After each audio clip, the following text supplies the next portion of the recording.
Ratusan pelajar SD Negeri Tabarena, Kecamatan Selangit, Kabupaten Musirawas mengikuti vaksinasi COVID-19 dosis kedua.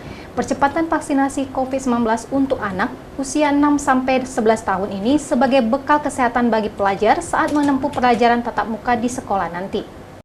Menerapkan protokol kesehatan, pihak sekolah bersama tim vaksinator dari Puskesmas Selangit melaksanakan vaksinasi COVID-19 kepada ratusan pelajar SD Negeri Tabarena, Kecamatan Selangit, Kabupaten Musirawas. Satu persatu, murid mengikuti vaksinasi dengan antusias. Selanjutnya, menjalankan pemeriksaan kesehatan agar nanti dapat menerima suntikan kedua dari jenis vaksin Sinovac. Kepala SD Negeri Tabarena, Junaina menjelaskan, sesuai jadwal vaksinasi, pihaknya bersama tim vaksinator Puskesmas Selangit melaksanakan vaksinasi dosis kedua dengan jumlah murid yang mengikuti sebanyak 177 siswa, di mana semua telah mendapatkan persetujuan dari orang tua mereka.